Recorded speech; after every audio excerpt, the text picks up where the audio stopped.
Adelante. Bueno, pues les agradezco mucho la presencia en este evento en el marco del Día Mundial de la Bioética, que toda esta semana en todo el mundo concurren una serie de actividades para poner en la reflexión, en la deliberación, la relevancia que tiene la ética y la bioética, es decir, las aplicaciones en las ciencias de la vida sobre tópicos que pueden representar dilemas o disyuntivas o eventualmente alguna situación de conflicto ético.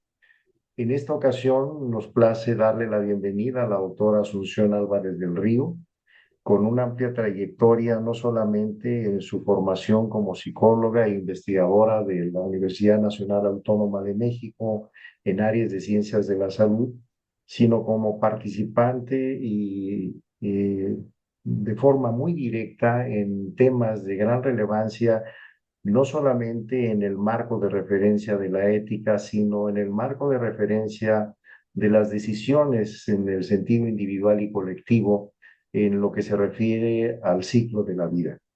Muchos de estos elementos se vinculan o es la expectativa de que puedan tener una integración directa más allá de las decisiones que implican aspectos de carácter sociocultural que puedan cada vez ser más ampliamente discutidos en el tema de las políticas públicas.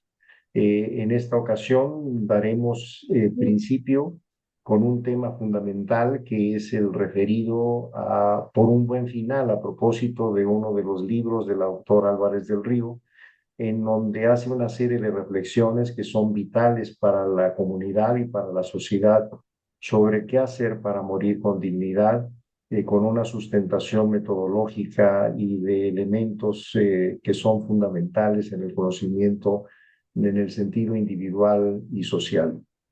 El desarrollo de la ética y la bioética en este tipo de temas, aun cuando culturalmente los celebramos, requieren de trasladarse a la toma de decisiones. Y esto es un punto fundamental para asumir lo que de alguna forma ya había señalado el profesor Saramago, en el sentido cuando hablaba de que siempre acabamos llegando a donde nos esperan. Reitero, siempre acabamos llegando a donde nos esperan. Y esto forma parte de esta transición demográfica, de esta transición física y de esta transición que implica el desarrollo de procesos introspectivos en donde empezamos a analizar sobre esta etapa del ciclo y del final, y en donde además procuramos que eso sea en condiciones de dignidad. Y por otra parte, esto nos lleva también a una reflexión que se refiere a los otros, la familia, los deudos, la sociedad, es decir, también implica un desarrollo de actividades de carácter interpersonal. Es por ello que en esta ocasión podremos dar cuenta de la experiencia de la doctora Asunción. A través del chat aparecerá la información donde ustedes pueden obtener sus textos, sus libros o artículos que ella ha publicado respecto a esta temática.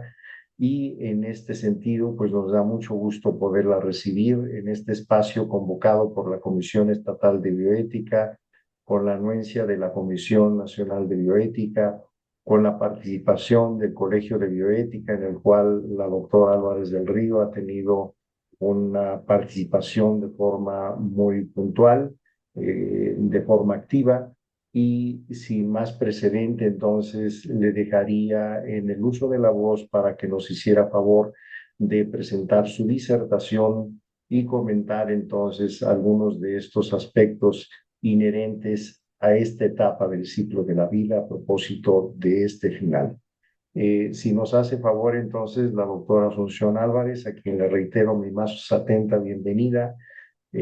Hay un interés fundamentado en la audiencia que ha manifestado toda su intención de atender a esta convocatoria, y en su oportunidad se podrá integrar entonces también, esperamos los comentarios del doctor Pérez Gómez, de tal manera que pudiéramos de momento dar inicio a este proceso.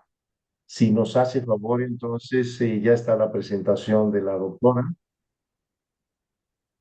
Muchas gracias por esta presentación. Muy Muy bien. buenas tardes Damos a todos. entonces el audio. ¿No se escucha?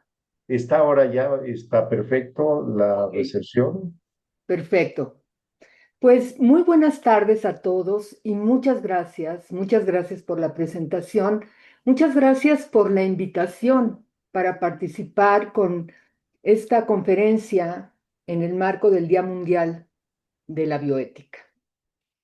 Como ven, voy a hablar de el final de la vida y lo que podemos hacer para morir con dignidad, especialmente en el contexto de la atención médica. El título de mi presentación, como ya lo comentaba el doctor, pues es el mismo de mi reciente libro Por un buen final, un libro en el que reúno y busco compartir el trabajo que he realizado en la Facultad de Medicina de la UNAM alrededor del tema de la muerte y de la vida ante la muerte.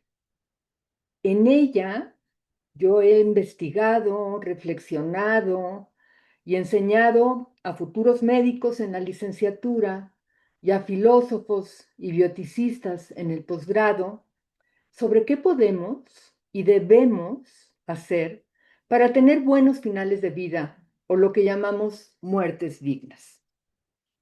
Entonces, bueno, voy a aquí, este es el contenido que quiero abarcar en esta conferencia, en esta presentación, dar una introducción a modo de contexto de dónde ubicar el tema, explicar por qué la necesidad de defender la muerte digna se ha vuelto un tema actual. Después, ¿qué entender por muerte digna? Algo muy importante cuando utilizamos un término como dignidad que después puede tener diferentes significados, así que es bueno estar de acuerdo en qué estamos entendiendo y luego revisar qué medios hay en la atención médica para conseguir esto que es el objetivo, la muerte digna. Voy a revisar los diferentes medios, pero me voy a detener más en el que nos falta todavía en México, que es la ayuda médica para morir.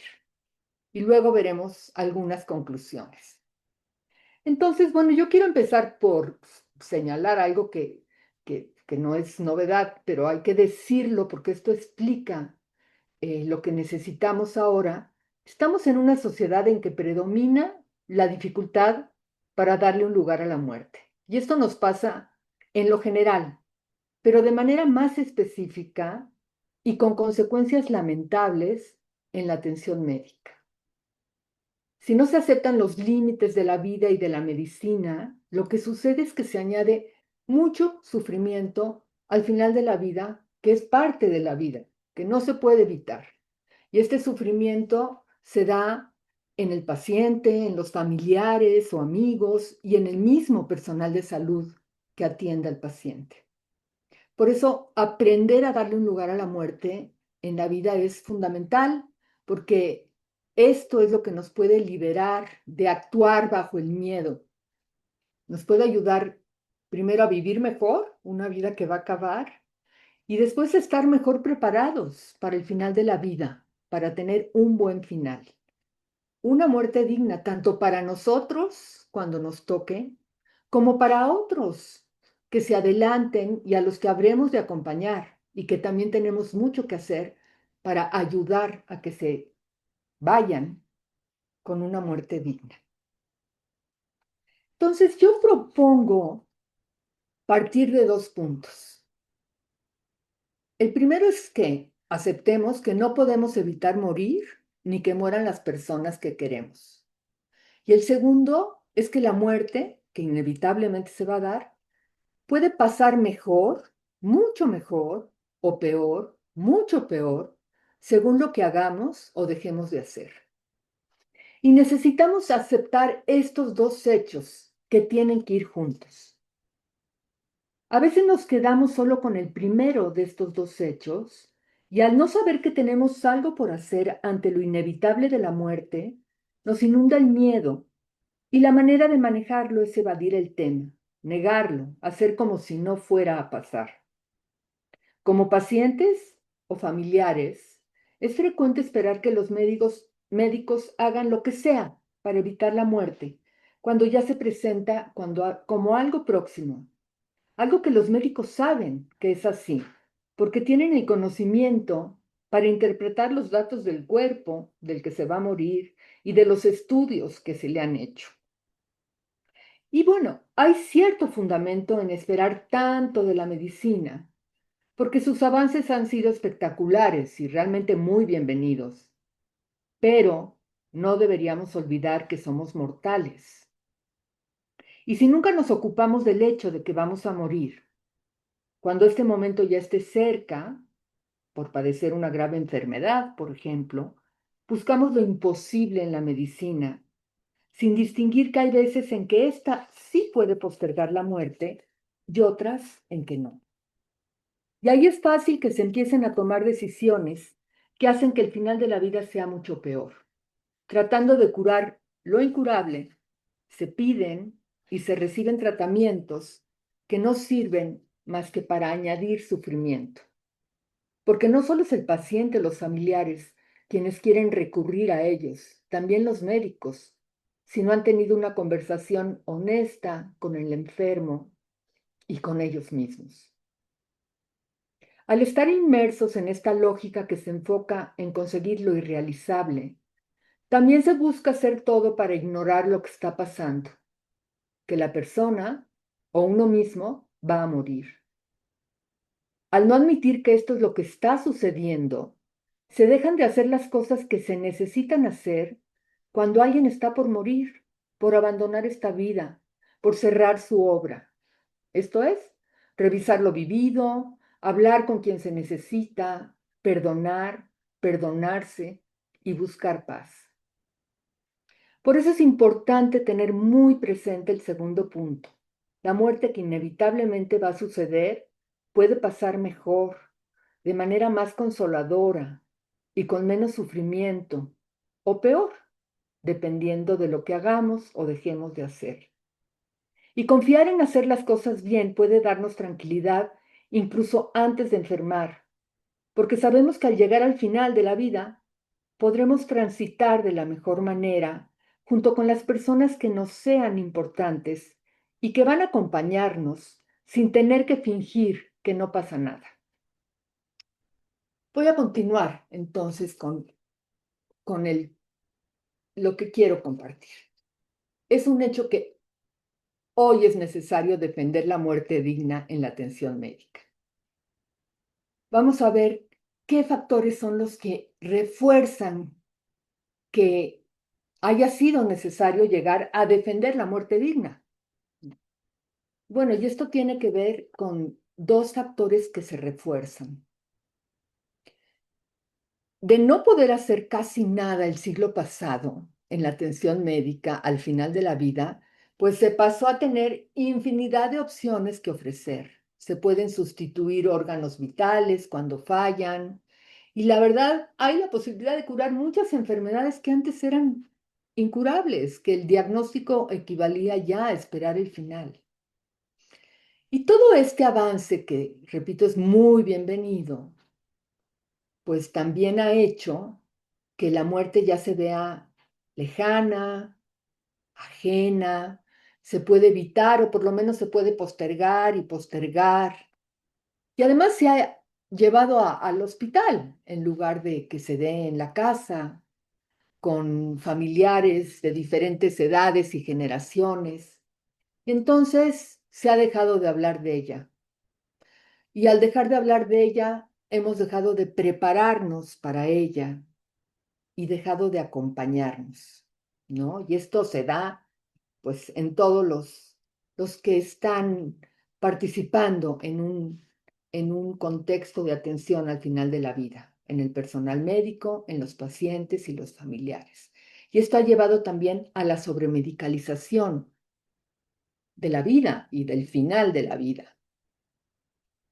Pero bueno, lo cierto es que desde finales del siglo pasado se han ido reconociendo que esto tiene consecuencias que no queremos, que los pacientes mueren mal, mueren abandonados, mueren con tratamientos que no les sirven, mueren solos. Entonces tienen finales de vida que son indignos. Y por eso, desde entonces, se ha venido buscando recuperar la dignidad en la muerte, el saber prepararse y acompañarse. Y esto, bueno, una de las personas más representativas es Kubler-Ross en los años 60, junto con otros autores que empiezan a buscar que esto cambie con el origen de las asociaciones de tanatología, el origen de los cuidados paliativos, la formación de muchas asociaciones en donde las personas se asocian a un lugar que les garantice que van a tener una muerte digna. Y en esas épocas decían, y no queremos morir como están muriendo nuestros padres, que están muriendo de manera contraria a los valores que siempre habían defendido. Ahora, vamos a ver qué podemos entender por muerte digna y qué medios existen para conseguirla. Insisto en que hay que ubicar esto en el contexto de la atención médica, en donde muere la mayoría de las personas que tienen acceso a la atención de la salud, y esto hace obligatorio mencionar que tenemos una falla enorme por el hecho de que no todas las personas tengan atención a la salud, y bueno, este no es el tema de aquí, pero hay que reconocerlo. En la atención médica es donde se puede influir y los pacientes pueden elegir.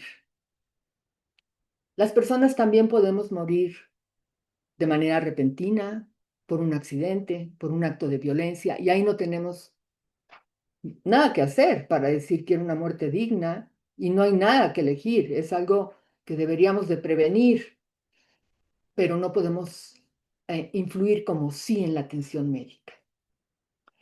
Es importante subrayar que la muerte indigna como concepto incluye tanto el momento de morir como la etapa que le antecede, desde que se define que una persona está en el final de la vida. Nuevamente porque hay datos clínicos y objetivos para saber que no va a poder regresar a un estado de salud anterior, sino que se acerca a su muerte. Entonces, ¿qué hace digno este final de vida? Bueno, que se dé con el menor sufrimiento, por un lado, pero de manera muy importante, que se dé de acuerdo a los deseos y valores de la persona, que es quien puede decir, bueno, esta vida sigue siendo digna o esta vida ya es indigna y yo quiero esto y no quiero lo otro. Es muy importante, es el personaje más importante en esa etapa, ni los familiares ni el personal médico.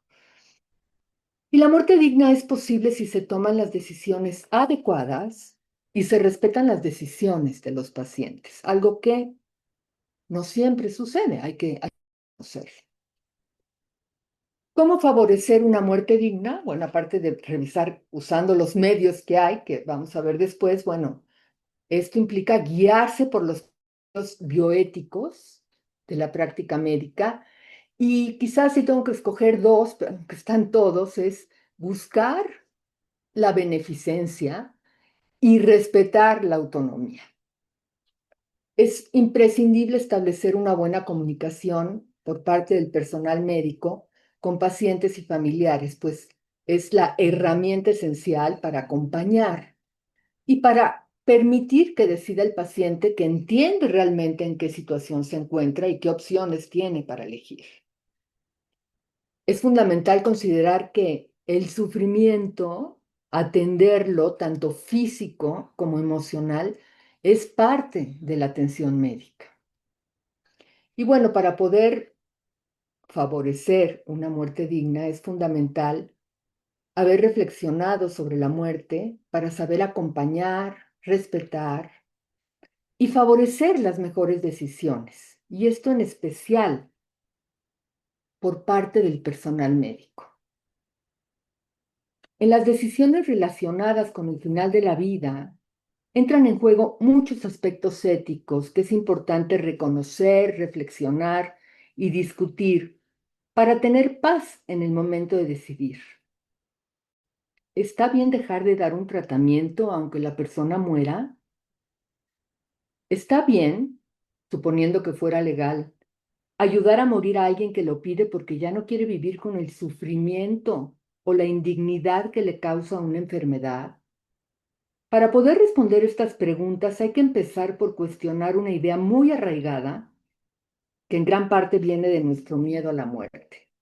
Pensar que siempre el que haya más vida es lo mejor. A veces no. A veces más vida implica más daño. Y por eso, a veces lo que es ético es dejar morir o ayudar a morir. Una acción que por ahora no está permitida en nuestro país.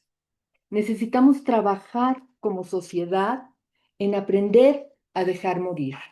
Y aquí quisiera leer unas líneas en mi libro sobre este tema. Aprender a dejar morir a nuestros familiares, amigos o pacientes nos permite ocuparnos de hacer lo que contribuya a que el enfermo y quienes lo acompañan vivan mejor la experiencia. Hay que recuperar esa habilidad que se tenía en otros tiempos para acompañar a una persona que está por morir y tener con ella las necesarias conversaciones para despedirse y agradecerse. Poder expresar lo que aún hay tiempo de comunicar. Debemos aprovechar los adelantos de la medicina para dar calidad de vida en el proceso de morir, pero evitar convertirlo en un asunto exclusivamente médico. Lo más valioso será lo que podamos ofrecer en la esfera social y afectiva para que el final de la vida sea mucho menos temido y mucho más consolador. Vamos ahora a ver los números con los que contamos en la atención médica para favorecer una muerte digna. En primer lugar están todas aquellas decisiones relacionadas con el final de la vida en las que se decide suspender o no iniciar tratamientos. Son decisiones que se acuerdan entre el equipo médico y el paciente. Y me voy a detener ahora enseguida en cada una de ellas un poco. Se refieren a decisiones de suspender o no iniciar tratamientos que han dejado de ser curativos, tratamientos de soporte vital o una decisión que es un rechazo del tratamiento por parte del paciente. Otro medio para una muerte digna son los cuidados paliativos, la voluntad anticipada y la ayuda médica para morir. Entonces, vamos a ver las decisiones sobre el final de la vida. La primera, incluyo aquí la suspensión de tratamientos que se daban para curar, pero que hay datos para saber que ya no están ayudando y que incluso están perjudicando. Esta la propone el médico, que es el que puede ver esto, y se la propone al paciente y la acuerda con el paciente. No implica que va a morir el paciente como consecuencia enseguida, esto puede variar según cada situación. Entonces, un ejemplo es un paciente con cáncer que ha recibido varias líneas está recibiendo quimioterapia y después de varias del tratamiento se ve que el cáncer avanza, que no hay mejoría y que los efectos secundarios sí aumentan el sufrimiento. Entonces, aquí se acuerda de la quimioterapia y redirigir el enfoque del tratamiento a solo aliviar. Otra decisión es la limitación o adecuación del esfuerzo terapéutico, que ya incluye aquí tratamientos que son de soporte vital y que al retirarse o al no darse sí va a implicar que el paciente muera, pero que se justifican porque serían fútiles, porque realmente están causando una obstinación terapéutica. Están impidiendo que llegue una muerte que ya tiene que darse como desenlace de la enfermedad. Entonces es el equipo médico quien propone estas decisiones y las acuerda con el paciente o su representante cuando el paciente ya no puede participar en la decisión. Y bueno, se refieren a suspender o no iniciar, por ejemplo, ventilación mecánica, diálisis, reanimación cardiopulmonar, incluso el ingreso a la unidad de cuidados intensivos. Y aquí tenemos el ejemplo de un hombre de 82 años con insuficiencia cardíaca terminal, con fallo multiorgánico, que está hospitalizado, ha sido hospitalizado por descompensaciones y su salud va empeorando. Se encuentra en la unidad de cuidados intermedios, mecánica intensiva y soporte farmacológico. La familia solicita algo que se escucha mucho: haga todo lo posible para mantenerlo con vida, como si la pura vida biológica fuera algo que significa un beneficio. Quizá la familia lo siente así para ella, pero no lo es para el paciente. Entonces, el equipo médico pues habla con la familia, recuerda que el paciente también había expresado su deseo de no ser sometido a medidas extremas y entonces se acuerda limitar el esfuerzo terapéutico. Después tenemos la decisión del paso al tratamiento, que es por parte del paciente. Se entiende que en la atención médica el médico ofrece los tratamientos y es el paciente quien da su consentimiento informado, de manera que este también incluye el no darlo, el rechazar el tratamiento que se le ofrece o que ya se le está dando. Entonces el equipo médico puede que lo proponga porque considera que beneficia al paciente, pero que éste no lo quiera. Y pues insisto, es la persona más importante porque se trata de su cuerpo y de su vida y de vivir con las consecuencias que tiene ese tratamiento. Entonces, si se comprueba que tiene la competencia, pues se tiene que respetar su decisión. Y también se puede pedir, cuando ya no tiene competencia, a través de su representante, idealmente basándose en su voluntad anticipada. Un ejemplo sería un paciente con insuficiencia renal crónica que ha venido recibiendo diálisis por años y que decide suspenderla porque ya no quiere vivir con ella. Entonces, su decisión debe respetar. Aquí hay algunas precisiones que es importante hacer sobre estas decisiones. Todas se consideran en nuestro país éticas y legales y aplican a cualquier paciente. No iniciar y suspender un tratamiento son equivalentes ética y legalmente, algo que no siempre se entiende así. La hidratación y la alimentación artificiales son tratamientos, o pueden ser tratamientos, a lo mejor pueden ser cuidados básicos, pero a veces son tratamientos simplemente muy complicados que no se justifican o que se rechazan. Hay que reconocer que a pesar de que son decisiones que se consideran legales, la normatividad no tiene toda la claridad y consistencia que se requiere. Y esto afecta, por supuesto, porque no hay la confianza de estar actuando legalmente siempre. Además, influye que hay mucho desconocimiento y también influyen las actitudes de los familiares o del personal médico que no siempre quieren respetar las decisiones.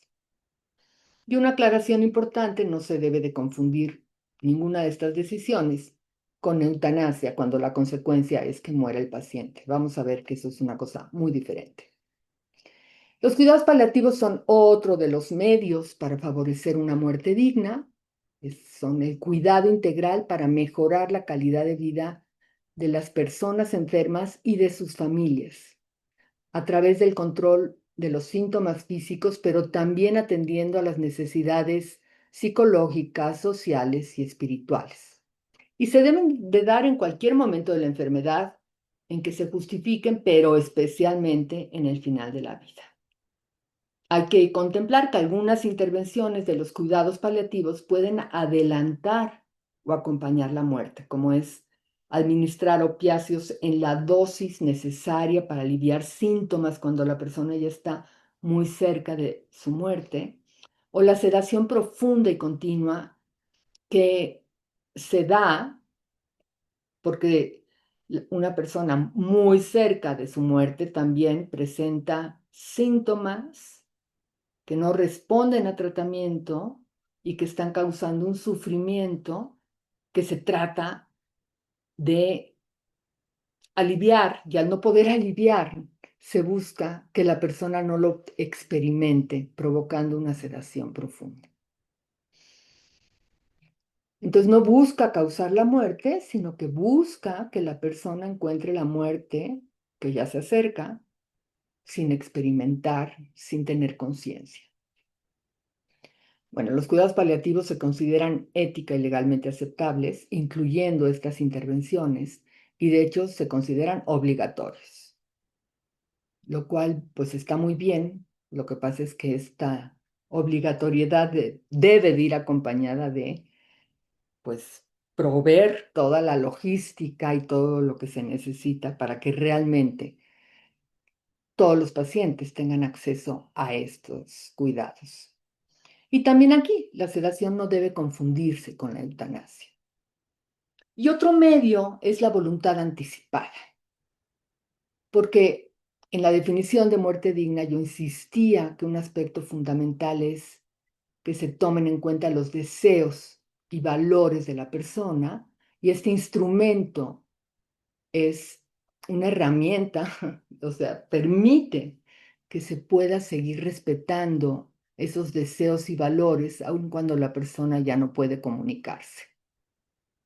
Pero ya las estableció previamente, anticipando que podría llegar a esa situación en donde haya que tomar decisiones por ella, decisiones muy difíciles sobre el final de la vida, y entonces se puedan apoyar en lo que esa persona dijo y además puedan respetarlo. Es como por un lado, la persona lo hace para tener la tranquilidad de que se van a seguir respetar sus deseos, pero por otro lado, es una responsabilidad que deberíamos de considerar todos, porque es una gran ayuda a quienes tienen que tomar esas decisiones porque se pueden apoyar precisamente en lo que es su voluntad, esa voluntad que encargó que se respetara.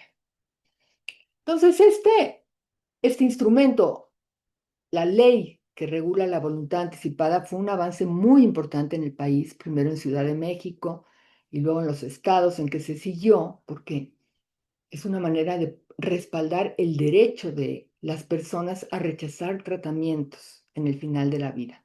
Pero hay que reconocer que ha habido mucha confusión al legislar y aplicar la voluntad anticipada. Por supuesto, tiene los límites de la ley. No se puede pedir y esperar que le van a aplicar a uno la eutanasia mientras esta acción pues esté prohibida en el país. Entonces, estos son los medios que están permitidos en nuestro país, los que ya revisamos. Pero hay que decir que no son suficientes para garantizar una muerte digna y por eso se necesita contar con un medio más, que es la ayuda médica para morir o la muerte médicamente asistida, que incluye la eutanasia y el suicidio médicamente asistido, y que se considera cuando se han agotado las posibilidades de curación y alivio de un paciente. Siempre la decide la persona enferma y es acordada con el personal médico si éste acepta, porque nunca está obligado a aplicarla, a aceptarla. Sí, a referir a otro personal médico, pero el médico tiene también la libertad de decir si quiere ayudar o no. Y representa la posibilidad de elegir hasta el final contar con esta opción, cuando la enfermedad parece que ha quitado todo movimiento, toda libertad de hacer lo que antes hacía la persona por las limitaciones que le ha impuesto.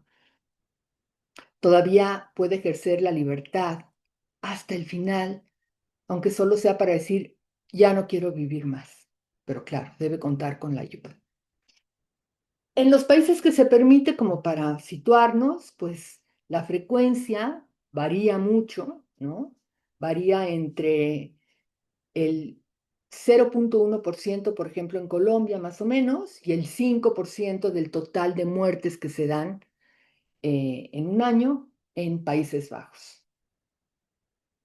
Entonces, ya para nada más tener claro las dos modalidades de la ayuda médica para morir, la eutanasia es la acción que realiza el personal médico para producir la muerte de un paciente sin dolor en respuesta a su petición. Siempre. Si no es decidida por el paciente, no es eutanasia.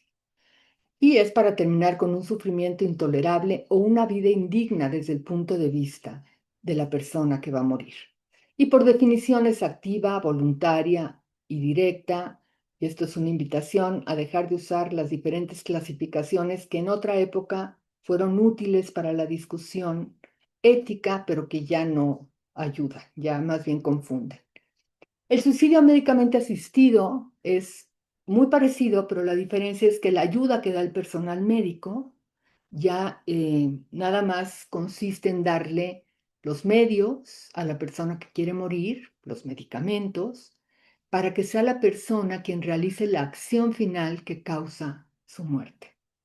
Aquí tenemos un mapa actualizado. Fíjense que ya mañana podría poner Uruguay porque parece ser que mañana ya queda como una opción para los uruguayos, pero todavía no. Hay que esperar a que se confirme.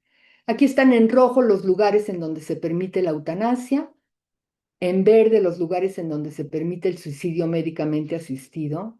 Acabo de incluir tres, o sea, esto quiere decir que va avanzando, va siendo más los países, aunque sea lentamente, en donde se va incluyendo esta opción de terminación de vida.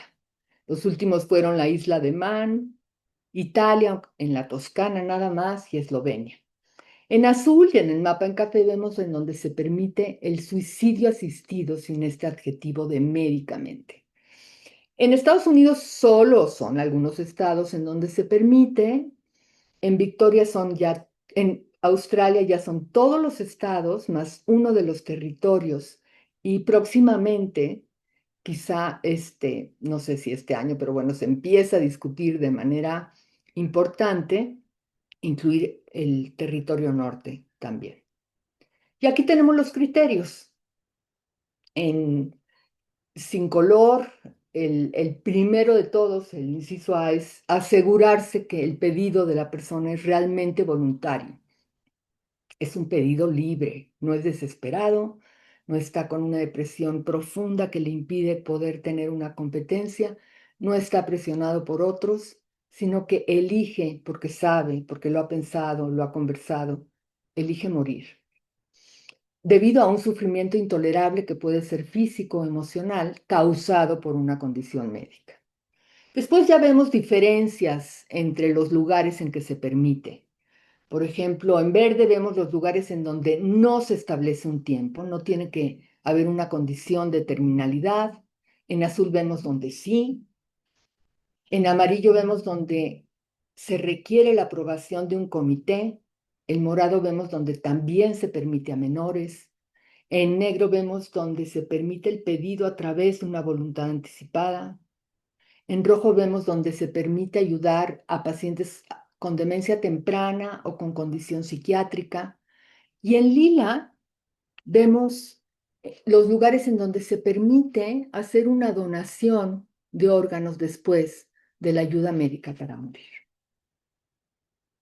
En el libro Por un buen final se habla mucho de las decisiones para adelantar la muerte, pero especialmente de la ayuda médica para morir.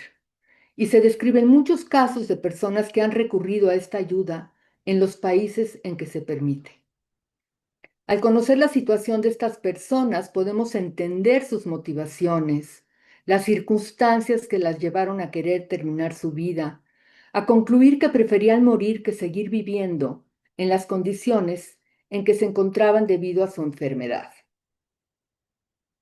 Ahora tenemos el caso de Samara Martínez, una mexicana que está haciendo pública su situación de enfermedad terminal y de que aunque no es que quiera morir mañana, sí sabe que va a llegar un momento de manera cercana en donde lo que quiere es elegir poder morir y tener ayuda para morir.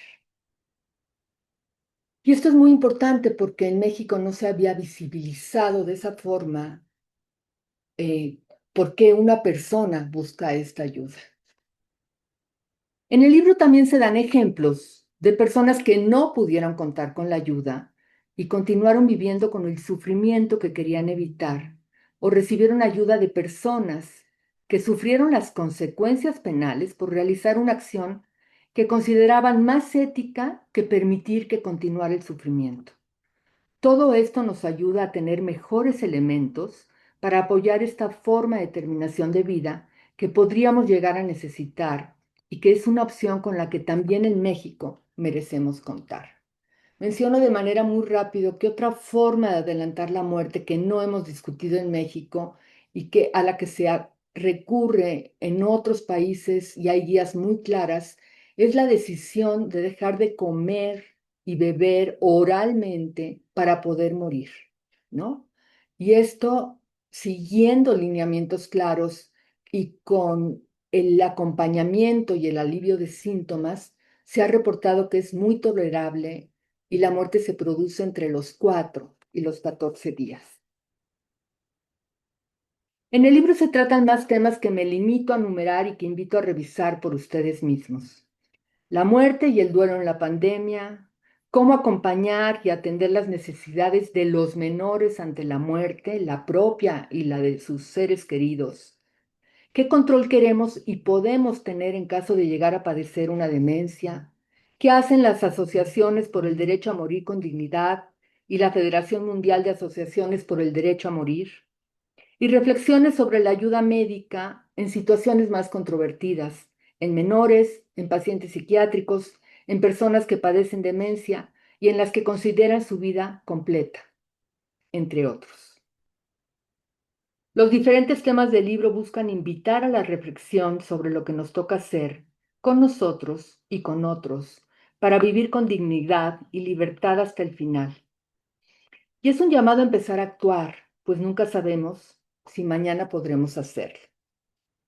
Ya para concluir, insisto que tener claro que al final de la vida se requiere atención médica, pero la muerte no es un acontecimiento médico, es un acontecimiento personal, muy personal y social, y se requiere tener el espacio para despedirse de la vida. Con el conocimiento necesario y habiendo reflexionado y conversado a lo largo de la vida, los pacientes pueden optar por una muerte digna y elegir lo que sí es posible. La dignidad, al final de la vida, implica libertad y también responsabilidad. Somos responsables de nuestro final de vida. Es necesario el respeto a las decisiones de las personas que están en el final de su vida, aunque no coincidan con las que quieren los familiares o médicos. Necesitamos contar, esto también es importante, con todos los medios necesarios que hemos visto para garantizar una muerte digna. Y ya para terminar, me permito leer otra parte del libro y con eso concluyo. El derecho a vivir el final de la vida lo mejor posible, en particular en el contexto de la atención médica en que es posible decidir acciones para vivir y morir mejor, debe ser una realidad para todas las personas. Hay una parte que depende de nosotros. Es necesario tomar buenas decisiones, para lo cual hay que exigir que nos comuniquen lo que necesitamos saber, además de conocer qué tratamientos queremos y cuáles no. Organizaremos el tiempo de vida que nos quede, dando prioridad a las personas y actividades que más nos importen. Desde luego hay otra parte que depende del personal médico, de su preparación y de su capacidad para sostener conversaciones difíciles en tanto se relacionan con la muerte. Es esencial recibir atención que alivie nuestro sufrimiento desde el inicio de los tratamientos curativos y aún más cuando estos se suspenden por no ser ya justificados.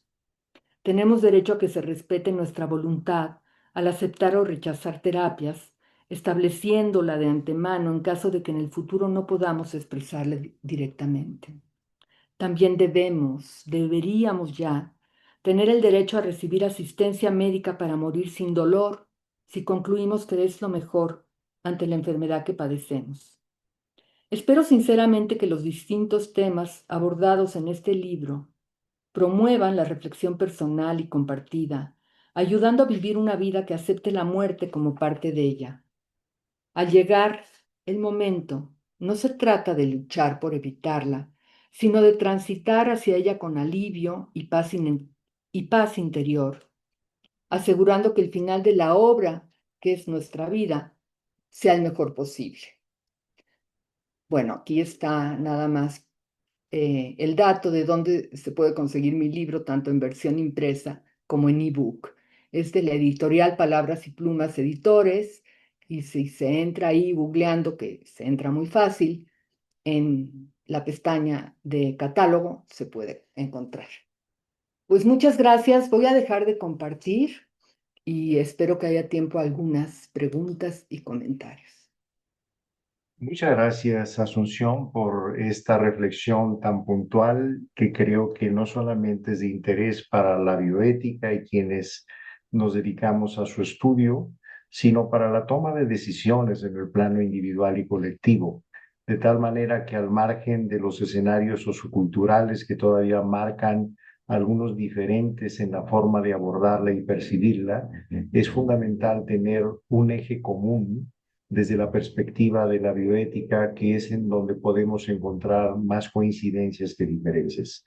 Tenemos algunas anotaciones a través del chat. Yo le pediría a la doctora Asunción nos hiciera favor de tomarlas en cuenta y en tanto hace la revisión, le agradezco la presencia y la intervención del doctor Héctor Raúl Pérez Gómez, que se encuentra allí integrado con nosotros en este momento, no solamente por su interés y su sensibilidad hacia los temas de carácter sociomédico, sino en su rol de secretario de Salud del Estado de Jalisco, que ha tomado además ex oficio presidente de esta comisión, quien ha tomado un rol fundamental en apoyar todas las actividades de continuidad de esta comisión.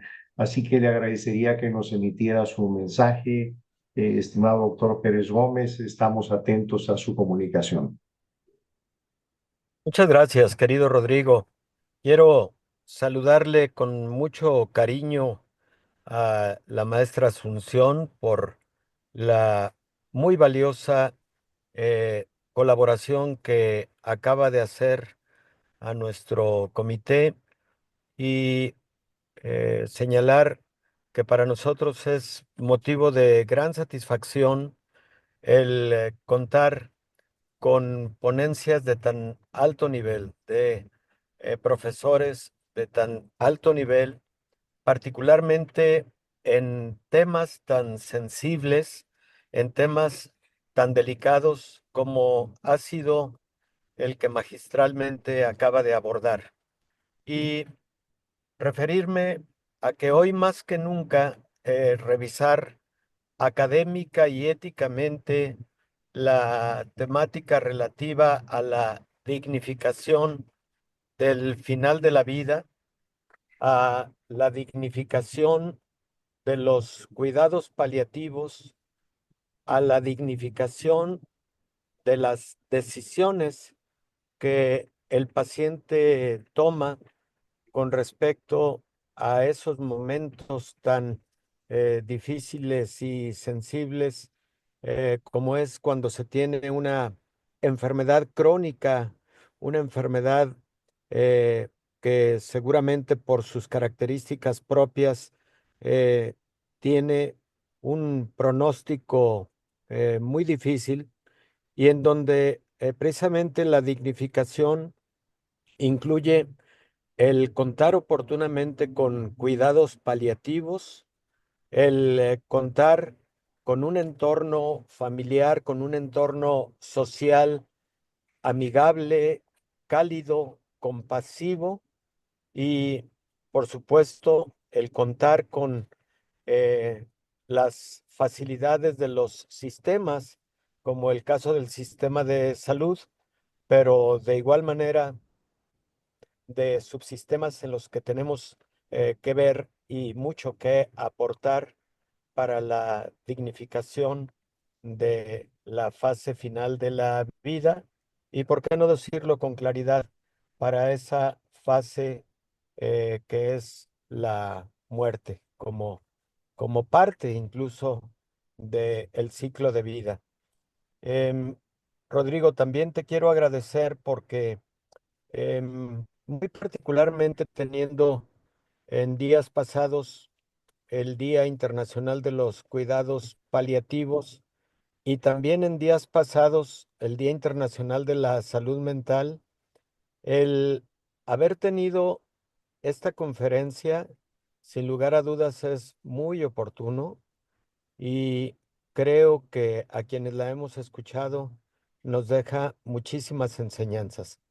Pues yo agradecerle de nueva cuenta a la maestra Ascensión, agradecerte de igual manera a ti, Rodrigo, a los que estamos participando en esta sesión.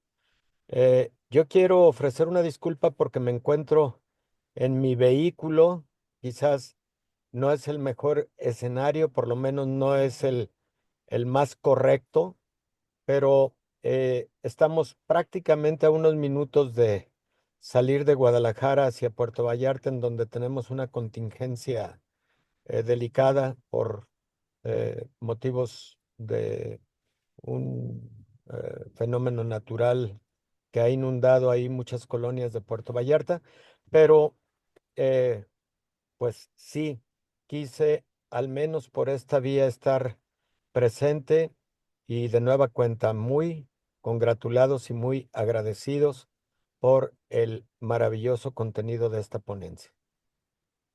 Muchas gracias. Muchas Muchas gracias. gracias, doctor Héctor Raúl Pérez Gómez, y agradezco el apoyo indiscutible hacia las actividades de esta comisión y su sensibilidad para que estos temas de interés social, comunitario, sigan atentos en la agenda de la salud pública en nuestro estado y en nuestro país.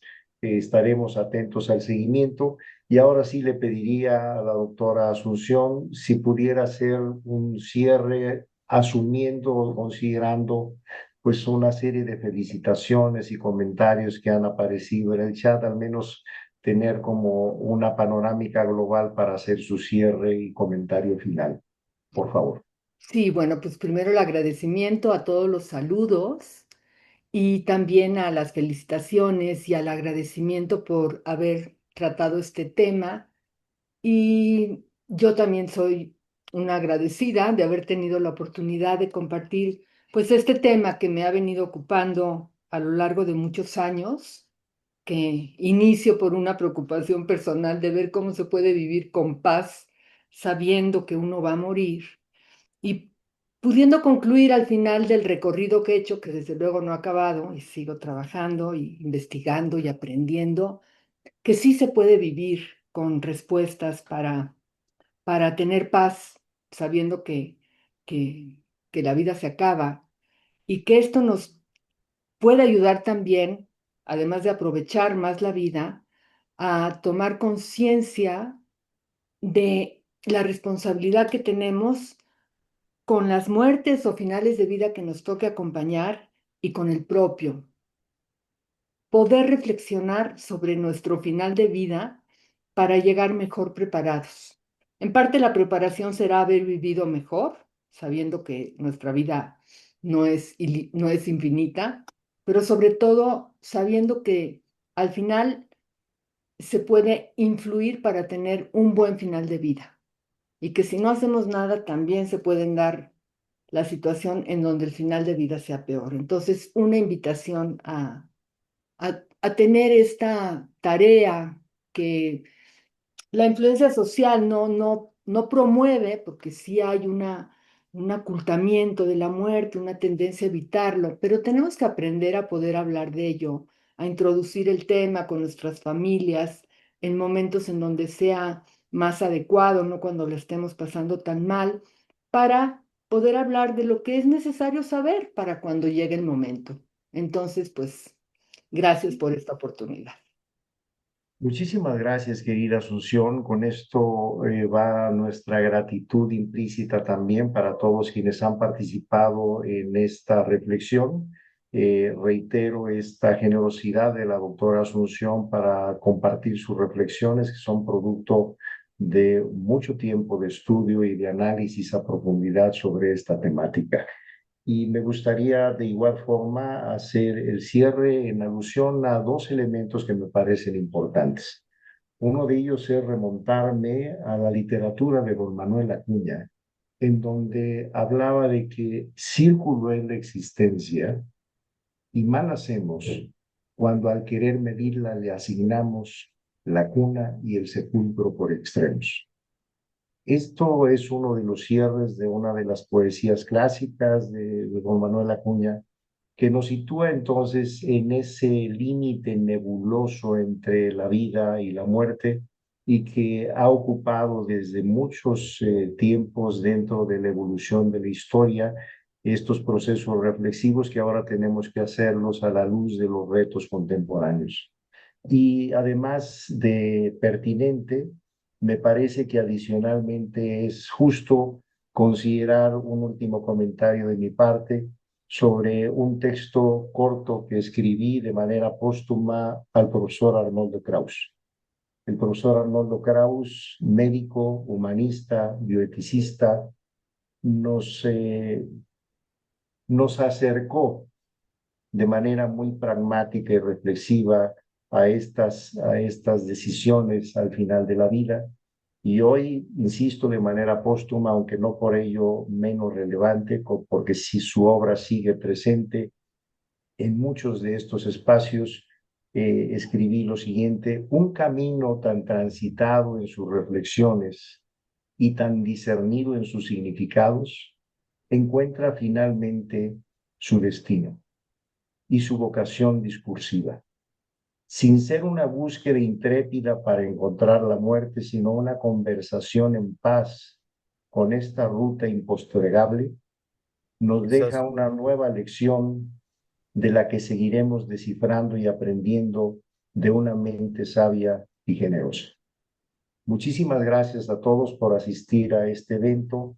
Estará en un breve momento en el repositorio esta conferencia para consultas posteriores y agradecemos de nueva cuenta la generosidad de la doctora Asunción Álvarez del Río y a todos ustedes por su gentileza de acompañarnos. Muy buena tarde y que la pasen muy bien. Muy buenas Gracias. tardes. gracias.